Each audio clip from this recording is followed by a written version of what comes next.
се тревожи, ще дойдат. Бре, и дали ще успеят да свърша всичко, да приготвя постните ядки? Стига си да Лулю ми се захващи за работа. Я, какъв сняг е навалял, дърветата са като бели кълпаци, дано да е на голям берекет.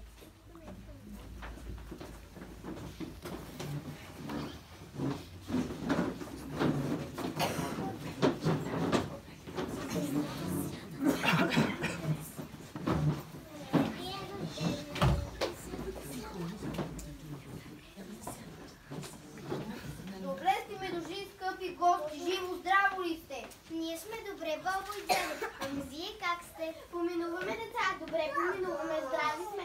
Най-много се радваме на вас. Тежко ни е само това, че рядко ни спохождате. А сега, деца, да подредим трапезата за големия празник, който наближава.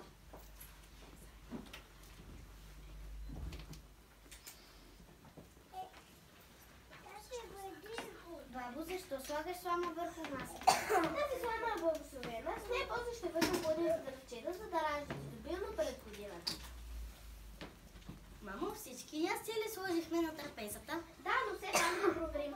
Ето тук има варенежи, други варенца, тук са пълнените чушки с ориз, ошафът, постните сами и туршията. Момичето ми донеси орехите и чесънът, а аз ще донеса медът от избата.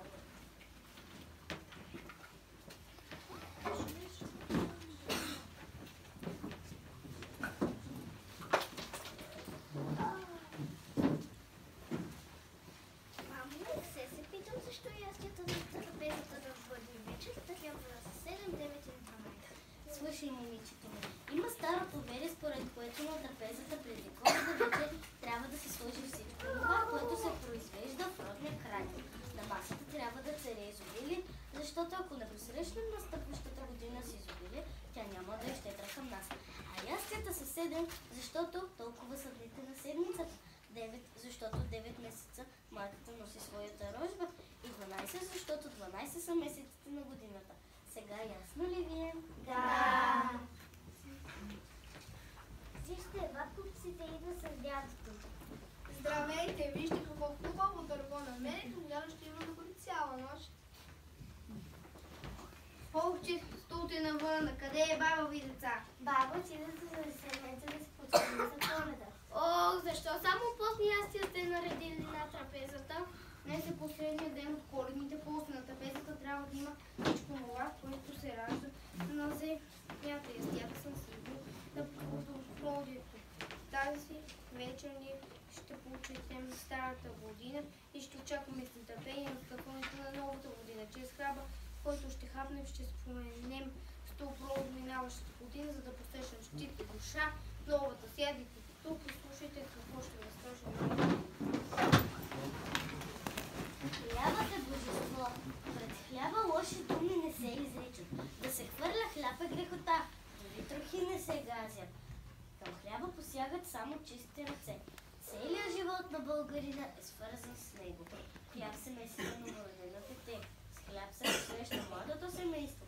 Хляб се раздава прикончено на хората. Без хляб няма живот. Хората знаят има ли хляб, има благополучие, има плодовитост, има здрава покора и плодовитък. Ето защо най-светлите празници народът ни посреща с хляб. Майко, помниш ли още онази приказка за хляба, дето не разказваше когато бях дете? Помня си, не как да не я помня. Разкажи я, бабо. Добре, от вас отърване няма. Вървяла по пътя голяма сватба. Изведнъж смок преградил пътя им. Не я пускал да мине. Молили се сватбарите и с добро и зло, но той не мръдвал. Ала ето ти го, иде хлябът. Щом го видял, смокът избягал и потънал дън земя. Дивили се хората на чудото и попитали хляба как оплаши това страшилище. За мен е много просто, рекал той. Аз съм голям и силен. Като ме хвърлят в земята, 6 месеца лежи и трае. Сетне ме режат и връзват. Като ме притисне диканията да ме бели и ситни, аз се трая. Носят ме на воденицата, белят ме между камъните, за да ме месят, на огън ме пекат и аз се трая. Майко, разбрахте ли, дечица, защо е силен хляб? Да, тате, защото той дълго събира сили и е кален с огън и вода. Защото в себе си събира много живи зранца, посадени от силни човешки ръце. Ей, дечица, кой меси нашия хляб? Баба и мама. Това не е просто хляб, това е цяла картина. Ето тук са житните гласове, слънцето, карманът, кожарата и бучата. Тук е скрит целият живот на хората през следните сезони. Стига сте приказвали, време е да запалим бъдника. Хайде, дядо!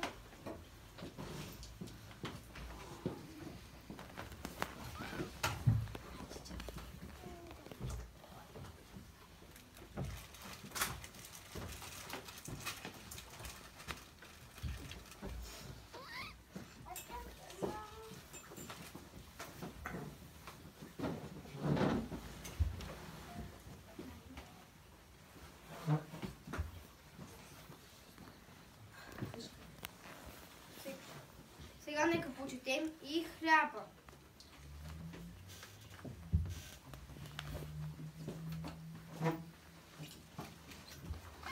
Нека през едната година по-богато да ни е земята.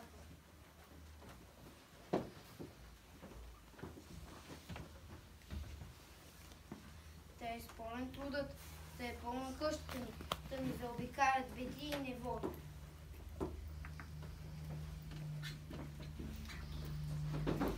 Я да видим какви късмети са скрити в битата.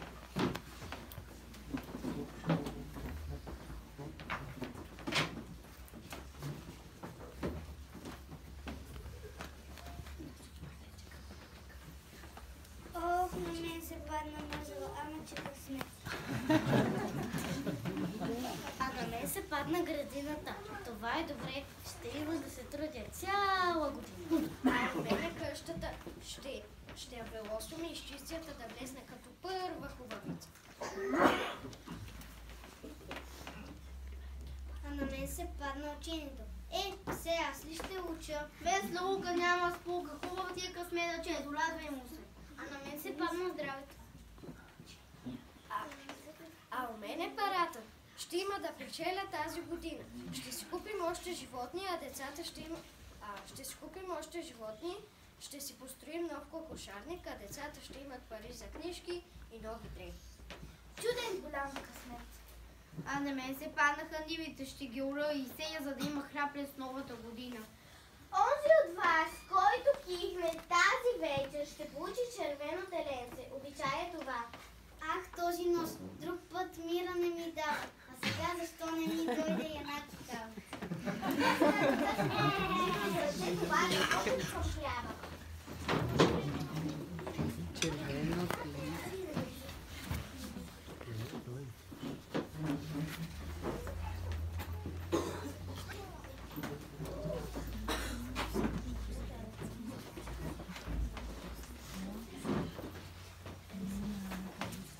Бабо, да запалим ли свестичките на ухата? Баби, не прочитачи, че квачките няма да изгиват и пилеца, аз ще запаля свестичките на ухата.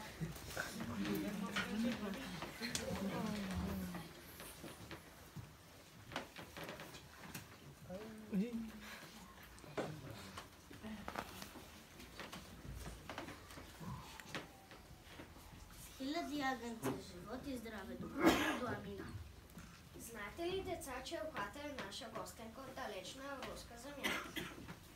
За първи път Елхата Коледа са направили руските войници, които са участвали в руско-турската война.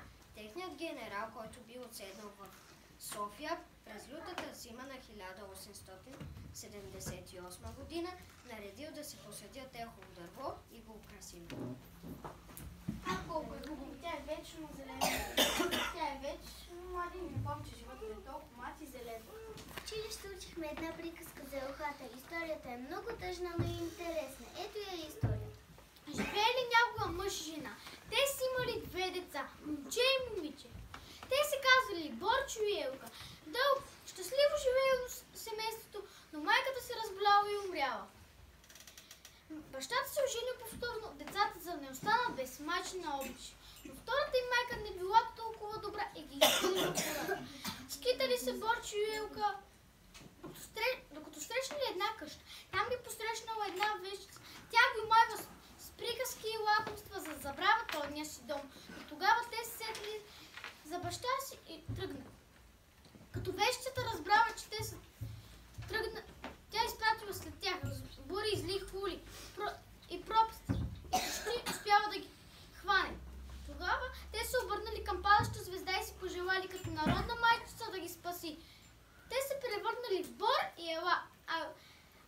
луната паднала върху елхичката и заблещуха с чудна светлина. Тогава било Коледа, а елхата станала символ на човешката красота и непрестъхващия стремеж на хората към по-красив живот.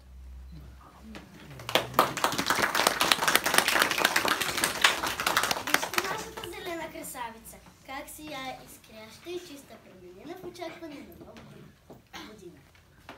Тази нощ, деца, е най-светлата и най-дългата. Според християнските вярвания в тази нощ се е родил Спасителят на човечеството. Идването му на този свят в Витлеемската пещера било съпроводено с ангелски песни, които славили мира и спокойствието на земята. Това е нощта на семейството, когато всички хора по света отдават почет на своите родители и близки и се честят настъпването на новия по-добър живот. Ето ви коледарите, бързо да ви среща. Ладе, ладе, коладе, ладе, ой коледо, родило се Боже чедо, родило се Боже чедо, коладе, ладе, краве скача от колица, вли в котлето кървавица, вли в котлето кървавица, коладе, ладе,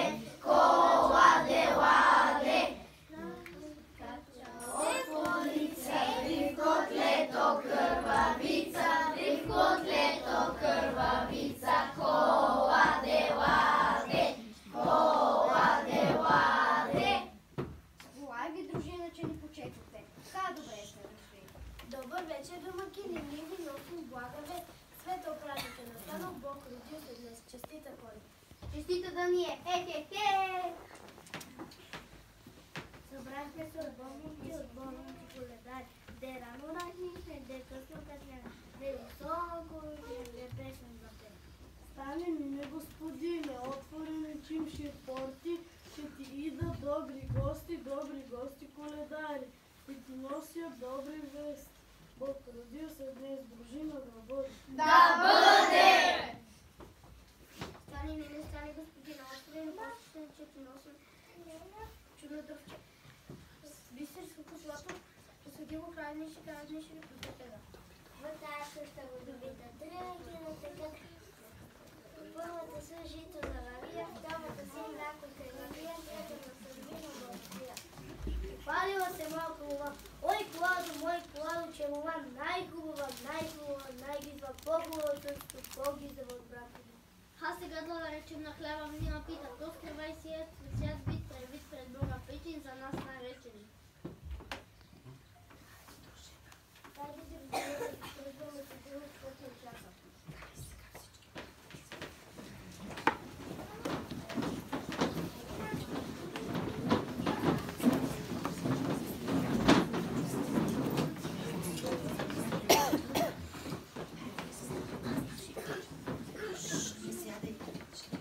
Коледа е! Бъдете всички здрави и бодри!